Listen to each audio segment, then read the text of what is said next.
በስመ አብ ወወልድ ወመንፈስ ቅዱስ አሐዱ አምላክ አሜን። እግዚአብሔር አምላካችን እግዚአብሔር አምላካችን እግዚአብሔር መጋቢያችን በምህረቱ ምሮ በቸርነቱ ጠብቆን በፍቅሩ ስቦን ሁልጊዜ ወደምናፍቃት ለሕሊናችን እረፍት ነፍሳችን ምኞት ወደ ሆነችው ለቅድስቲቱ ተራራ ስላመጣን ስለሰበሰበን በሕይወታችን ላይ እጅግ ቀን ዕድል አድርጎ ጨምሮ ስለሰጠን የአባቶቻችን አምላክ እግዚአብሔር ስሙ የተመሰገነ ይሁን። የነቢያት ትንቢታቸው ፍጻሜ፣ ሐዋርያት ስብከታቸው ውበት፣ እግዚአብሔር ያገለገለባት መቅደስ፣ የነፃ አውጪዎች መዝገብ የተጻፈባት ማኅፀን፣ ንጹሕ ዘርን ያስገኘችልን እርሻ፣ የመላእክት እህት የአምላክ እናቱ ወላዲተ አምላክ ድንግል ማርያም የሁላችንም አማላጅ ስሟ የተመሰገነ ይሁን። ቅዱሳን መላእክት ጥበቃቸው፣ ጻድቃን ሰማዕታት አባቶቻችን እናቶቻችን ጸሎታቸው ድል የማትነሳው የሃይማኖታቸው ጽናት ለሁላችንም ጽናት እንዲሆነን የአምላካችን ቅዱስ ፈቃድ ይሁንልን። ክቡር አባታችን ቆሞስ አባ ወልደሰንበት ገብረስላሴ እዚህ ታላቅ ደብር ዋና አስተዳዳሪ፣ ክቡር ሊቀ ልሳናት ስምዐ ጽድቅ የደብራችን የስብከተ ወንጌል ኃላፊ፣ አባቶቼ አበው ካህናት፣ ወንድሞቼ ዲያቆናት፣ እንደየማዕረጋችሁ የሰንበት ትምህርት ቤት ተማሪዎች፣ በዚህ ስፍራ እጃችንን ብንዘረጋ በረከት ይዞ ይመለሳል። ብንበረከክ አምልኳችን ይቀበላል። ብንጮህ ድምፃችንን ይሰማል።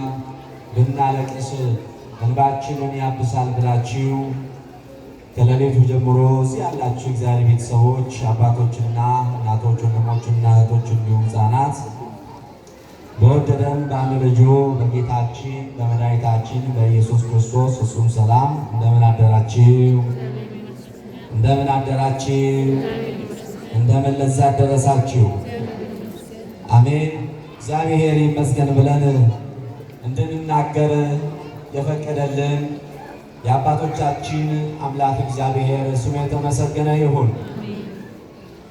እስቲ በልባችሁ ውስጥ ስላለው ደስታ እግዚአብሔር ስላደረገላችሁ ነገር አንድ ጊዜ በእልልታና በጭብጨባ እግዚአብሔርን አመስግኑት።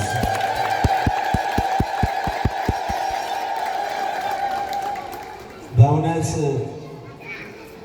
ከሌሊቱ ጀምሮ ሱባኤው ከተጀመረ ቀን ጀምሮ ያለ መታከት ሲያገለግሏችሁ የነበሩ ከደብሩ አስተዳዳሪ ጀምሮ ካህናት፣ ሊቃውንት፣ መምህራን እንዲሁም ደግሞ በጽሕፈት ቤት ያሉትን የደብሩን አገልጋዮች ሁሉ እግዚአብሔር ሞገስና ጥበብ ሰጥቶ በሰላምና በእርጋታ መንጋውን ለማገልገል ስላበቃቸው እናንተም ደግሞ ቃለ በረከቱን ለማግኘት ሕይወት ለማግኘት ተሰብስባችሁ እዚህ በመገኘታችሁ ማን ሊመሰገን ይገባል? ተናገሩስ። ማን ሊመሰገን ይገባል? እግዚአብሔር ስሙ የተመሰገነ ይሁን። አመስግኑት በእልልታ።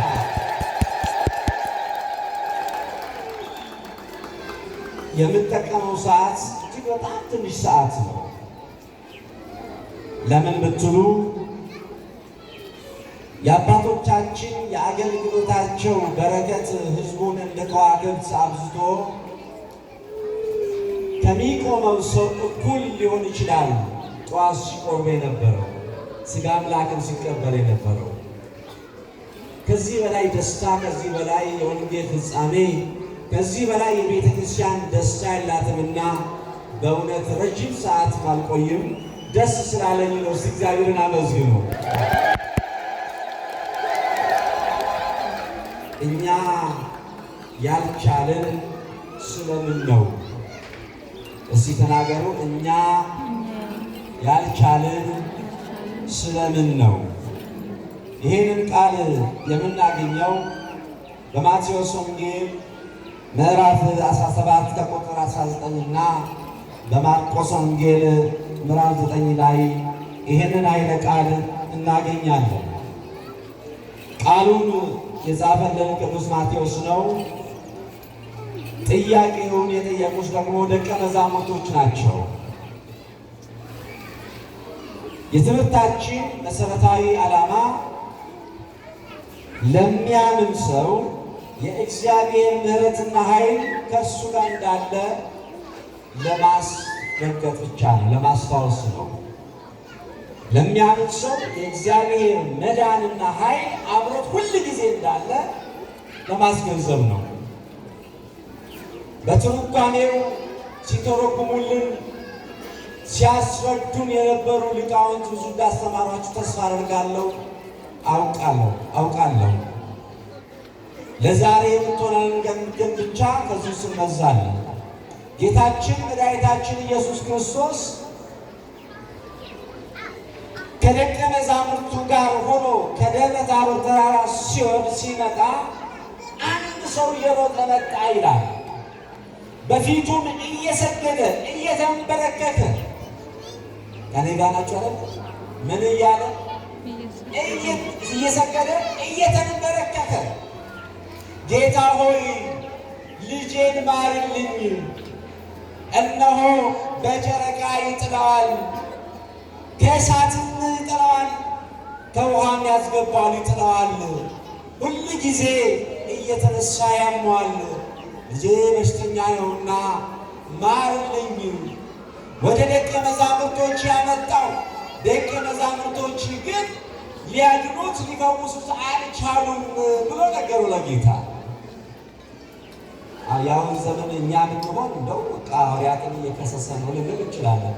ሰውየው ግን ክስ አይደለም፣ የልቡን ጭንቅ ነው እየነገረ ያለው ለጌታ። ያን ጊዜ ጌታችን መድኃኒታችን ኢየሱስ ክርስቶስ ምን አለ? እናንተ የማታምኑ ጠማማ ትውልድ እስከ መቼ ታገሳችኋለሁ? አምጡት ወደ እኔ ብሎ ፈወሰው ይላል። ክብርና ምስጋና ለስሙ ይሁን። ያን ጊዜ ደቀ መዛሙርቱ ጥያቄ ጠየቁ። እንዴ እኛስ ልናወጣ ያልቻልነው ስለምንድን ነው ብለው በልባቸው ያለውን ጥያቄ ከመምህራቸው ጋር ከጌታቸው ፊት ለፊት ቀርበው ጌታችን መድኃኒታችን ኢየሱስ ክርስቶስን እንዲህ ብለው ጠየቁት። ጌታ ሆይ እኛስ ልናወጣ ስለምንድን ነው ያልቻልነው ብለው ጠየቁት ይላል። ጌታችን መድኃኒታችን ኢየሱስ ክርስቶስ ምን አላቸው? ስለ እምነታችሁ ማነስ ነው። እስቲ ተናገሩ። ስለምን ማነስ ነው? ስለ እምነታችሁ ማነስ ነው።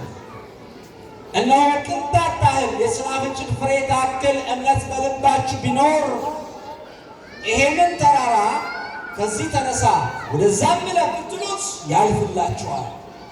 ምን ቢኖራችሁ? እምነት ቢኖራችሁ።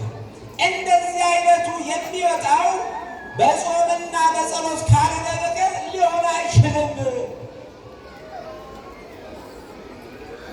ትምህርታችንን ጠቅላላ ለማድረግ ሶስት ነገሮችን ጌታ አድራሻ ሰጥቶ በደቀ መዛሙርቱ ልብ ውስጥ አስቀመጠ። ለዘመናት ለምንነሳው ለእኛም ደግሞ በልባችን ውስጥ በምዕመናን ልብ ውስጥ አስቀመጠ። ሶስት ነገሮችን። አንዱ እምነት ነው። ምንድነው አንዱ? እምነት። እምነት ቢኖራችሁ ይሄንን ተራራ ከዚህ ተነስቶ ወደዛ አልፍ በል ብትሉት ያልፋል። አዎ እምነት ያለው ሰው ሁሉን ማድረግ ይቻለዋል።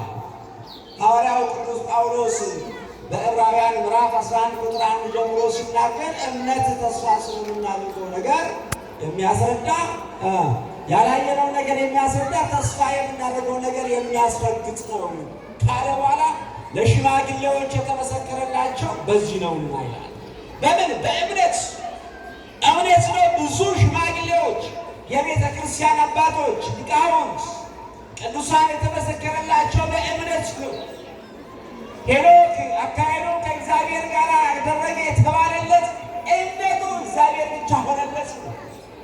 በልቡ እግዚአብሔርን አመለከ፣ በእግዚአብሔር ላይ ተደገፈ። ከእግዚአብሔር ውጭ ሌላ ኃይል እንደሌለ